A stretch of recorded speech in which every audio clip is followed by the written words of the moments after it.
Friends, welcome to our YouTube channel. ഇന്നത്തെ video എന്റെ delivery story നിങ്ങളായിട്ട് ഷെയർ ചെയ്യാമെന്ന് വിചാരിച്ചു. ഇന്നത്തെ ഡേക്ക് ഒരു പ്രത്യേകതയും കൂടി ഉണ്ട്. ഇന്ന് നിച്ചുവിന്റെ ബർത്ത്ഡേ ആണ്. അപ്പൊ കഴിഞ്ഞ വർഷം ഈ ഒരു ദിവസം ഞാൻ ഹോസ്പിറ്റലിൽ എന്റെ ഡെലിവറിക്കായിരുന്നു. എന്റെ ഡെലിവറി എക്സ്പീരിയൻസ് നിങ്ങളായിട്ട് ഷെയർ ചെയ്യാമെന്ന് വിചാരിച്ചിട്ടാണ് ഈ ഒരു വീഡിയോ ഞാൻ എടുക്കുന്നത് കേട്ടോ. അപ്പൊ നമുക്ക് വീഡിയോയിലേക്ക് പോവാം. എന്റെ ഡെലിവറി കൊച്ചിയിലുള്ള ആസ്റ്റർ മെഡിസിറ്റിയിലായിരുന്നു. അതിനു മുമ്പ് ഞാൻ ഒരു 5 monthsന് ശേഷമാണ് ആസ്റ്റർ മെഡിസിറ്റിയിൽ കാണിക്കാൻ തുടങ്ങിയത്. ഞാൻ അബുദാബിയിലായിരുന്നു, ചേട്ടന്റെ കൂടെ ആയിരുന്നു. ക്യാരിങ് ആണെന്ന് അറിയുന്ന ടൈമിൽ ഞാൻ അബുദാബിയിലായിരുന്നു. ഞാൻ വർക്കിംഗ് ആയിരുന്നു, ദുബായിലായിരുന്നു ഞാൻ വർക്ക് ചെയ്തുകൊണ്ടിരുന്നത്. അപ്പൊ എന്റെ ഒരു 5 months ഞാനിവിടെ അബുദാബി LLHലെ ഡോക്ടർ മായ ജയപ്രകാശ് എന്ന ഡോക്ടറിനെയാണ് ഞാൻ കൺസൾട്ട് ചെയ്തിരുന്നത്. ഒരു 5 monthsന് ശേഷം നമ്മൾ നാട്ടിലേക്ക് പോവുകയായിരുന്നു. ഡെലിവറി നാട്ടിലാക്കാമെന്ന് തീരുമാനിച്ചിട്ട് നമ്മൾ നാട്ടിലേക്ക് പോയിരുന്നു. അപ്പൊ നമ്മൾ നാട്ടില് കൊച്ചിയിലുള്ള ആസ്റ്റർ മെഡിസിറ്റിയിലാണ് കാണിച്ചിരുന്നത്. ഡോക്ടർ ഷേർലി മാർട്ടിനായിരുന്നു നമ്മൾ കൺസൾട്ട് ചെയ്തിരുന്നത്. ഡോക്ടറാണ് ഡെലിവറിയൊക്കെ എടുത്തിരുന്നത് കേട്ടോ. 5 monthsലെ സ്കാനിങ് തൊട്ടാണ് നമ്മൾ ആസ്റ്റർ മെഡിസിറ്റിയിൽ ഡോക്ടറെ കണ്ടു തുടങ്ങിയത്. ആ ഹോസ്പിറ്റൽ നമ്മൾ ചൂസ് ചെയ്തത് 5 months സ്കാനിങ് തൊട്ടാണ് നമ്മൾ അവിടേക്ക് മാറി കാണിച്ചു തുടങ്ങിയത്. 5 monthsലെ സ്കാനിങ് എല്ലാം ഓക്കെ ആയിരുന്നു. പിന്നെ 7 monthsലായിരുന്നു സ്കാനിങ് ഉണ്ടായിരുന്നു. അതിനിടയിൽ പിന്നായിട്ട് പോയിരുന്നു. 7 months സ്കാനിങ്ങിൽ തൊട്ട് കുട്ടി സിഫാലിക് പൊസിഷനിലേക്ക് ആയിട്ടുണ്ടായിരുന്നു. എന്ന് വെച്ചാൽ ഡെലിവറിയിലേക്കുള്ള പൊസിഷൻ, കുട്ടിയുടെ തല താഴത്തേക്ക് വന്നിട്ടുണ്ടായിരുന്നു. സിഫാലിക് പൊസിഷൻ ആയിരുന്നു. 7 months ആയപ്പോഴേക്കും ആയിട്ടുണ്ടായി. അപ്പൊ ഡോക്ടറിനോട് ചോദിച്ചപ്പോൾ ഡോക്ടറിനോ മോസ്റ്റ്ലി ഇങ്ങനെ ആയിട്ടുണ്ടെങ്കിൽ പിന്നെ അത് റിവേഴ്സ് ആവാൻ ചാൻസ് ഇല്ല. റെയർ ഏതെങ്കിലും കേസസിൽ മാത്രമേ റിവേഴ്സ് ആയിട്ട് കുട്ടി ബ്രീച്ച് പൊസിഷനിലേക്ക് വരാറുള്ളൂ എന്ന് പറഞ്ഞു. എന്നാലും നിങ്ങൾ എക്സസൈസും നടത്തം അങ്ങനത്തെ കാര്യങ്ങളൊക്കെ ചെയ്തോളാൻ പറഞ്ഞു. നമ്മൾ ഡെയിലി എക്സസൈസും നടത്തമൊക്കെ ചെയ്യാറുണ്ടായിരുന്നു. കെൻഡികളിൽ അവരുടെ ഓൺലൈൻ ക്ലാസ്സസ് ഒക്കെ ഉണ്ടായിരുന്നു. അതൊക്കെ ഭയങ്കര യൂസ്ഫുൾ ആയിരുന്നു കേട്ടോ. ഡെലിവറിയോട് അടുത്ത ഒരു 9 months ഒക്കെ ആയപ്പോഴേക്കും സ്കാനിങ് ഉണ്ടായിരുന്നു. 9 monthsലെ സ്കാനിങ് ഉണ്ടായിരുന്നു. ഓക്കെ, 9 months സ്കാനിങ് നമുക്ക് ഉണ്ടായിരുന്നു. അതും ഓക്കെ ആയിരുന്നു. കുട്ടി സിഫാലിക് പൊസിഷനായിരുന്നു. ഏപ്രിൽ 13 ആയിരുന്നു എന്റെ ലാസ്റ്റത്തെ ചെക്കപ്പ്. അപ്പൊ ആ സമയത്ത് പോയപ്പോ ഡോക്ടർ ചോദിച്ചു, എക്സ്പെക്റ്റഡ് ഡേറ്റ് വന്നത് ഏപ്രിൽ 25th ആയിരുന്നു. അപ്പൊ ഡോക്ടർ ഒരു ഏപ്രിൽ 20 ഒക്കെ ആകുമ്പോഴേക്കും നമുക്ക് അഡ്മിറ്റ് ആവാം, അങ്ങനത്തെ ടൈമായിരുന്നു നമ്മൾ എടുത്തിരുന്നത്. ഷെഡ്യൂൾ അനസ്തേഷ്യ എടുക്കുന്നുണ്ടോ എന്ന് ഡോക്ടർ ചോദിച്ചിട്ടുണ്ടായിരുന്നു. അപ്പൊ നമ്മൾ ആദ്യം ഇല്ലാന്നാണ് പറഞ്ഞിരുന്നത്. പിന്നെ ഹസ്ബൻഡ് റൂമിൽ വേണം എന്ന് എനിക്ക് ആഗ്രഹം ഉണ്ടായിരുന്നു. അപ്പൊ അങ്ങനത്തെ ഒരു റൂമാണ് നമ്മൾ ബുക്ക് ചെയ്തിട്ടുണ്ടായിരുന്നത്. ലാസ്റ്റത്തെ ചെക്കപ്പിന് പോയപ്പോ ഒരു കൺട്രാക്ഷൻ വന്നിട്ടുണ്ടായിരുന്നു, ചെക്ക് ചെയ്തിട്ടുണ്ടായിരുന്നു. ബേബി മൂവ്മെന്റ്സ് ഒക്കെ ഉണ്ടോ എന്നുള്ളതും ചെക്ക് ചെയ്തിട്ടുണ്ടായിരുന്നു. അപ്പൊ അതൊക്കെ എനിക്ക് ഓക്കെ ആയതുകൊണ്ടും കൺട്രാക്ഷൻസ് അപ്പൊ ആ ടൈമിൽ വരാത്തതുകൊണ്ടും എന്നെ വീട്ടിലേക്ക് വിടായിരുന്നു. എന്തെങ്കിലും അർജന്റായിട്ട് എന്തെങ്കിലും ഉണ്ടെങ്കിൽ വരണം എന്ന് ഡോക്ടർ പ്രത്യേകം പറഞ്ഞിട്ടുണ്ടായിരുന്നു.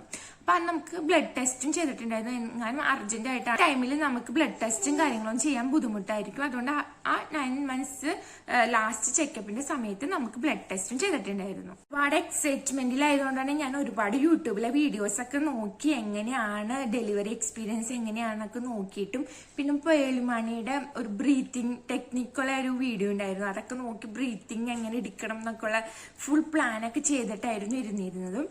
അവസാനം വിഷു ഒക്കെ കഴിഞ്ഞ് ഏപ്രിൽ 16th മോർണിംഗ് എന്നുവെച്ചാൽ 16 രാവിലെ വെളുപ്പിന് എനിക്ക് യൂറിൻ പാസ് ചെയ്യാനായിട്ട് തോന്നി. വെളുപ്പിന് ഒരു 4 മണിയൊക്കെ ആയപ്പോൾ ഞാൻ ബാത്റൂമിൽ പോയി വന്ന് പിന്നെയും കിടന്നു വന്നപ്പോഴും എനിക്ക് പിന്നെയും വാട്ടർ ഇങ്ങനെ വരുന്ന പോലെ ഒരു ഫീൽ തോന്നി. അപ്പൊ എനിക്ക് തോന്നി വാട്ടർ ലീക്കായോ എന്ന് എനിക്ക് ഡൗട്ട് തോന്നി.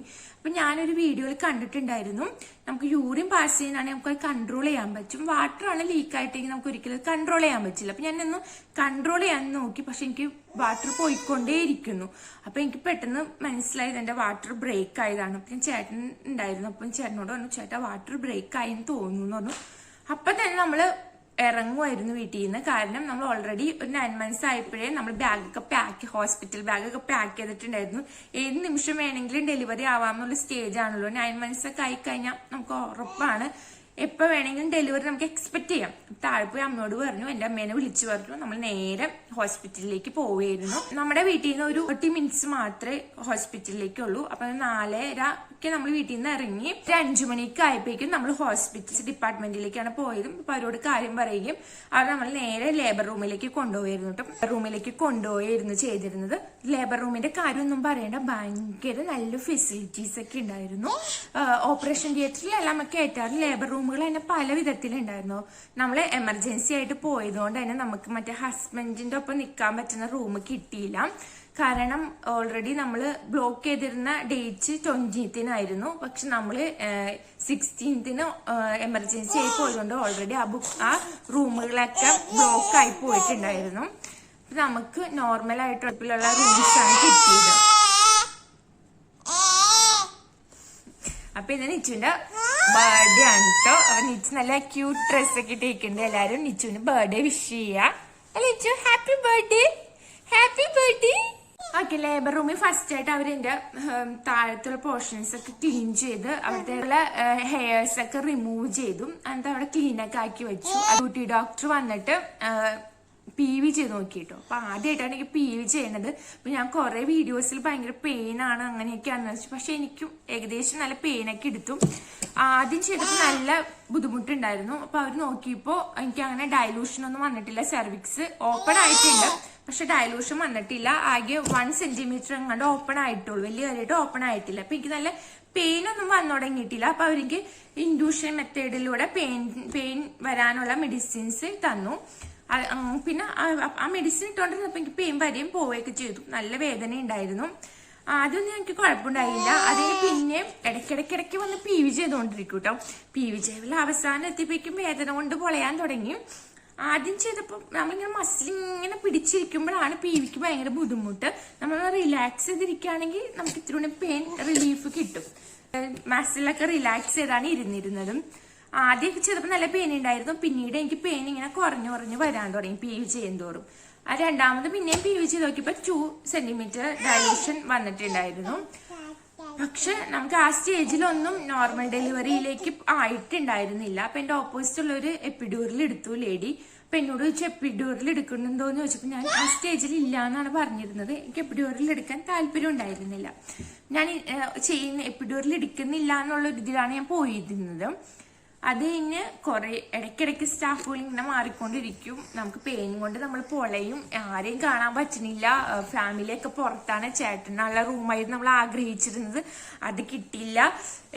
ആകെ ഒരുമാതിരി വാട്ടർ ലീക്ക് ആയതുകൊണ്ട് എന്നുവെച്ചാൽ നമ്മുടെ ഡ്രസ്സും കിടക്കണ അവിടെയൊക്കെ ഇങ്ങനെ വാട്ടർ ഇങ്ങനെ ലീക്ക് ആയിക്കൊണ്ടിരിക്കുകയാണ്.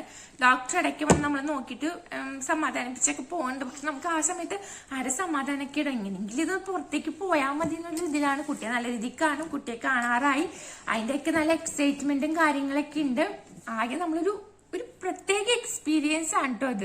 ആ ലൈഫിൽ നമുക്കത് അനുഭവിച്ചറിയുമ്പോൾ ആ ഒരു എക്സ്പീരിയൻസിന്റെ നമുക്കതൊരു ഫീല് മനസ്സിലാവുള്ളൂ.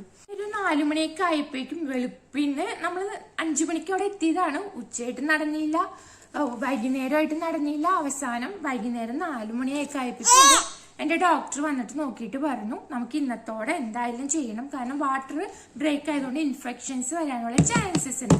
അതുകൊണ്ട് നമുക്ക് പിറ്റേ ദിവസത്തേക്ക് നീട്ടിക്കൊണ്ടുപോകാൻ പറ്റില്ല. അപ്പൊ നൈറ്റോടെ ഒന്നും പെയിൻ നല്ല രീതിയിൽ വന്നില്ലെങ്കിൽ നമ്മൾ C-സെക്ഷനിലേക്ക് പോകും എന്നാണ് ഡോക്ടർ പറഞ്ഞിരുന്നത്. എനിക്ക് പെയിൻ വരാനുള്ള മെഡിസിൻ പിന്നെയും തന്നു.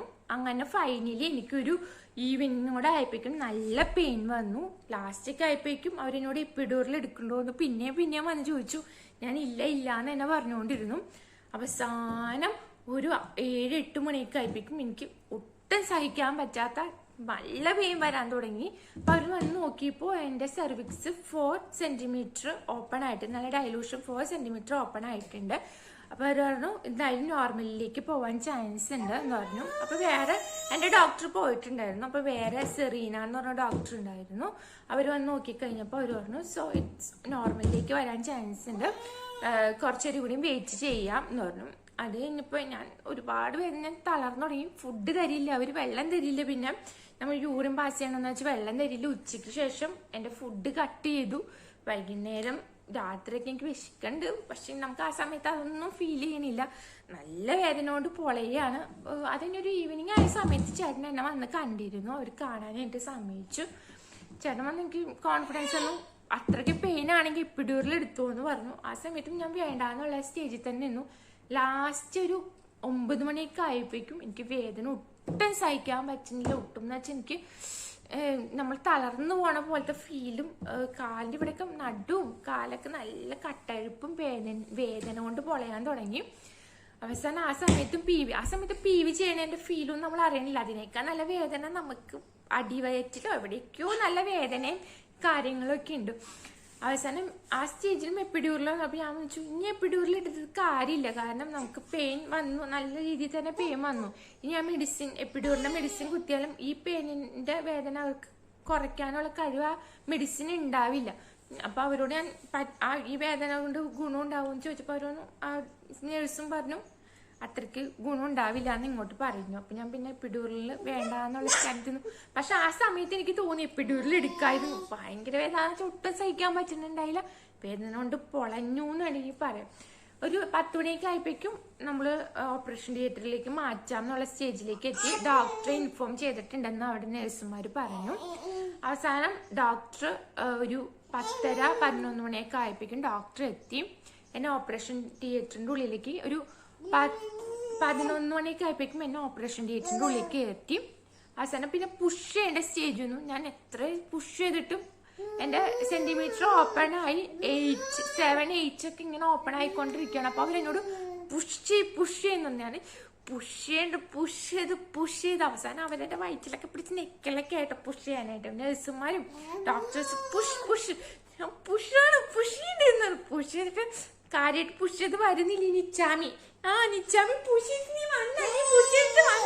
ചെയ്തിട്ട് വരണ്ടായില്ല. അപ്പൊ ഞാൻ ഇങ്ങനെ കരഞ്ഞോണ്ടിരിക്കാം.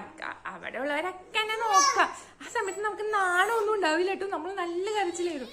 കരഞ്ഞ് അവസാനം പുഷ് ചെയ്ത് നിച്ചു ബേബി താഴത്തു കൂടെ വന്നു. അപ്പൊ അവര് വന്നപ്പോ തന്നെ പറഞ്ഞു കേട്ടോ ഫീമെയിൽ ഗേൾ എന്ന് പറഞ്ഞു. അപ്പൊ അവരൊക്കെ സന്തോഷത്തിൽ കുട്ടീനെ കാണിച്ചു തന്നു. പിന്നെ കുറച്ച് കട്ട് ചെയ്തിട്ടുണ്ടായിരുന്നു ഈ സൈഡിലായിട്ട്. അപ്പൊ അവരെനിക്ക് സ്റ്റിച്ച് ചെയ്തോണ്ടിരുന്നൊക്കെയാണ്.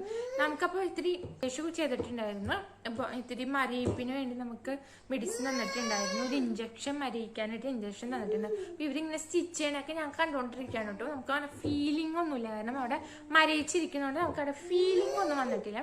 കുട്ടീനെ കൊണ്ടുപോകേണ്ട അവര് റെഡിയാക്കി കുളിപ്പിച്ചൊക്കെ എടുക്കാനായിട്ട് കുട്ടീനെ കൊണ്ടുപോകേണ്ട അതിന് റെഡിയാക്കിയിട്ട് എന്നെ കൊണ്ടേ കാണിച്ചു തന്നിട്ട് പുറത്ത് ഫാമിലിയെ കൊണ്ടേ കാണിക്കാന്നും പറഞ്ഞാൽ അവർ ഇങ്ങോട്ട് കൊണ്ട്. അപ്പൊ ആ ഫീലിംഗ് ഒക്കെ ഭയങ്കര രസമായിരുന്നു. നമുക്ക് എന്തോ താഴത്ത് പുഷ് ചെയ്യുന്നതും ഇവിടെ എന്തോ ഇങ്ങനെ ഇങ്ങനെ എന്തോ വന്നിക്കണ ഫീൽ. അതിങ്ങനെ പുറത്തേക്ക് പോയപ്പോ നമുക്ക് നല്ലൊരു റിലാക്സേഷൻ അത്ര നേരം ഉണ്ടായ പേരും കാര്യങ്ങളും എന്തോ ഒരു പുതുജീവൻ കിട്ടിയ പോലത്തെ ഒരു ഫീലായിരുന്നു കേട്ടോ.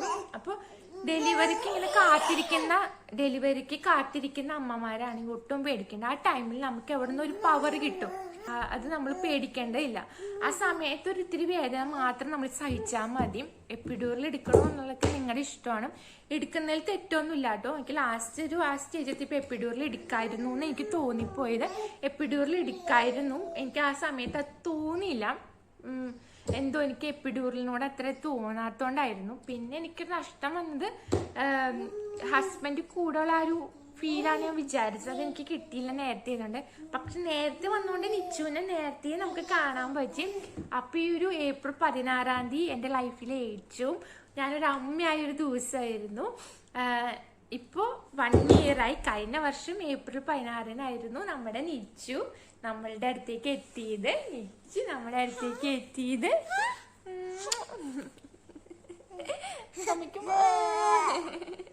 ഇപ്പൊ നിച്ചു ബേബിക്ക് 1 ഇയറായില്ലേ. അപ്പൊ ഡെലിവറി കാത്തിരിക്കുന്ന അമ്മമാരൊക്കെ കോൺഫിഡൻസിലിരിക്കുക. ഇതൊക്കെ നമ്മളെ കൊണ്ട് പറ്റും. അപ്പൊ നമ്മള് നല്ല രീതിയിൽ തന്നെ പ്രാർത്ഥിക്കുക, നല്ല രീതിയിൽ തന്നെ വരാൻ പ്രാർത്ഥിക്കുക, എക്സസൈസ് ചെയ്യുക, നല്ല ഫ്രൂട്ട്സും ഫുഡൊക്കെ കഴിക്കുക, മെഡിസിൻസ് ഒക്കെ കറക്റ്റ് ടൈമിൽ എടുക്കുക. വേറെ ഒന്നും പേടിക്കണ്ടില്ല. നടക്കേണ്ട സമയത്ത് തന്നെ നടക്കും. അതെ. അപ്പൊ നിങ്ങൾക്കും ഇതുപോലത്തെ ഒരു കുഞ്ഞു മോനോ ഒക്കെ വരട്ടെ. എല്ലാവർക്കും നല്ല രീതിയിൽ തന്നെ ഡെലിവറീസ് ഒക്കെ നടക്കട്ടെ. ഓക്കെ.